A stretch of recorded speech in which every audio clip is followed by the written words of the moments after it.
दोस्तों, अगर आप बाज़ार में अपना पैसा इन्वेस्ट करना चाहते हैं तो अभी जुड़े एंजल ब्रोकिंग के साथ में, क्योंकि यहाँ आपको मिलती है एक अच्छी एडवाइस और भरोसेमंद सर्विस, और यहाँ अकाउंट ओपन करना भी है बिल्कुल फ्री ऑफ कॉस्ट। तो आज ही जुड़े एंजल ब्रोकिंग के साथ में। अकाउंट ओपनिंग लिंक डिस्क्रिप्शन में है। आज ही अपना अकाउंट ओपन कराएं। सुमित के पास जा रहा हूं। ये बुल्स और बेयर, ये क्या रिपोर्ट्स आई हैं, क्या कह रहे हैं, फिर रास्ते से जाने की दरअसल उनका पलड़ा किस तरफ भारी हो रहा है। सुमित, क्या कह रही है ब्रोकरेज डिवाइडेड है क्या?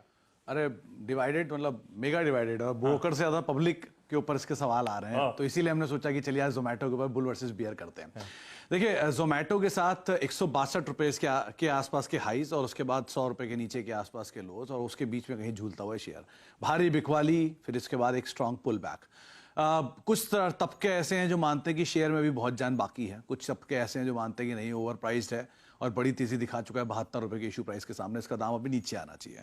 तो एक एक करके दोनों तबके आपके सामने रखे जाएंगे, क्योंकि बुल थॉट हमेशा पहले रहता है मेरी तरफ से, तो इसलिए मैं बुल ही थॉट पहले रखना चाहूंगा। कोटक की तरफ से एक रिपोर्ट आई है, उनका यह मानना है कि शेयर में ऐसा कुछ बुरा सिचुएशन बना नहीं है और कोई ऐसी खराब हालात हुए नहीं है। हाल की जो गिरावट है, ये खरीदारी का मौका दिख रहा है कोटक को। उनको लगता है कि नहीं, यहाँ सिचुएशन इतनी खराब नहीं है जितनी बाजार में बताई जा रही है। कंपनी के लिए जो सिचुएशन है, कैश फ्लोज हैं, वो बेटर साइड पर हैं। प्रॉफिट अभी नहीं, लेकिन हाँ गोइंग फॉरवर्ड आता हुआ दिखाई पड़ेगा। न्यू एज बिजनेस है, इंडिया में अच्छी ग्रोथ दिखाई पड़ रही है, और जो हाल की गिरावट देखने को मिली, जो इनके ग्लोबल पीयर्स में गिरावट रही है, उसका एक इंपैक्ट यहाँ आता हुआ दिखाई पड़ा है। Deliveroo, door dash, delivery hero, ये कुछ ऐसे ग्लोबल पीयर हैं जिनके शेयर के अंदर करीब 24 से लेकर 30% तक की गिरावट हाल में देखने को मिली है। और इसके आधार पर उनको लगता है कि शायद इसलिए यहां पर भी एक ओवर रिएक्शन आता हुआ दिखाई पड़ा है। बहुत ज्यादा कोई बुरा हाल नहीं दिखाई पड़ रहा है, अभी भी वेल कैपिटलाइज है अपने एक्सपेंशन को फंडिंग करने के लिए, और इसीलिए उन्होंने अपने टारगेट्स में कोई फेरबदल नहीं किया है। बाय साइड की रेटिंग है और 170 रुपए का टारगेट दिया, यानी कि इशू प्राइस से 100 रुपए ऊपर का टारगेट वो अभी मान के चल रहे हैं करीब करीब।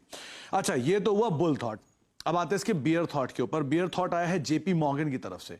उन्होंने ये बात की है कि नहीं, यहां पर सिचुएशन थोड़ी सी कंसर्न वाली है, क्योंकि ये तो जिस मॉडल को वो आंक रहे हैं उसके लिहाज से इंटरेस्ट रेट सिनेरियो भी लोअर साइड पर है, इसलिए जोमेटो ठीक ठाक लग रहा है। जब interest rate scenario upper side पे जाता हुआ दिखाई पड़ेगा तो सिचुएशन खराब होगी। DCF, discounted cash flow method के हिसाब से करीब करीब 84 रुपए के आसपास का दाम उन्होंने इसके लिए निकाला था। उनका मानना है कि यहां सिचुएशन थोड़ी सी भी प्रेशर में ही रहने वाली है, न्यू एज है, फैंसी ज्यादा है, इसीलिए वो ईज आउट होता हुआ दिखाई पड़ेगा। इसलिए यहां से बहुत ज्यादा कोई तेजी की उम्मीद नहीं है, और इंटरेस्ट रेट अगर बढ़ता रहता है तो जोमेटो के लिए कंसर्न बढ़ेगा, क्योंकि लॉस मेकिंग है, इंटरेस्ट कॉस्ट बढ़ेगी, उसको फंड करने के लिए पैसे की सोर्सिंग करना मुश्किल हो सकता है इनके लिए। तो ये एक बड़ा कंसर्न, और ओवर प्राइस तो है ही ऑब्वियसली, तो ये एक कंसर्न उन्होंने दिखाया है। उनकी तरफ से भी अंडरवेट रेटिंग है, लेकिन टारगेट 120 उनका भी है। तो जो कल के दाम थे, कल के जो लोज थे, उसके तो ऊपर दोनों के टारगेट्स हैं, लेकिन एक की तरफ से बियर साइड का सिनेरियो है, एक की तरफ से बुल साइड का। इंटरेस्टिंग, घरेलू कंपनी इस पे बुल सिनेरियो मान रही है और विदेशी कंपनी इसके ऊपर एक बियर सिनेरियो मान रही है। तो जो इसलिए ऐसा तो नहीं है, नहीं, मे बी ये भी तो हो सकता है ना, रिपोर्ट से बनाने से पहले कोटक ने कुछ ऑर्डर किया हो, टाइम पे आ गया हो, टाइम तो उनको लगाओ गरम गरम मिलाओ इनको ना मिलाओ। लेकिन कल डर लग रहा था कि वो गिरते गिरते ऐसा ना हो, इशू प्राइस के 76 का इशू प्राइस, कल के लोज जब पिट रहा था तो 84 तक चला गया था ये स्टॉक। वो तो आज थोड़ा मार्केट सुधरा, तो रिस्पाइट स्क्रीन पर है।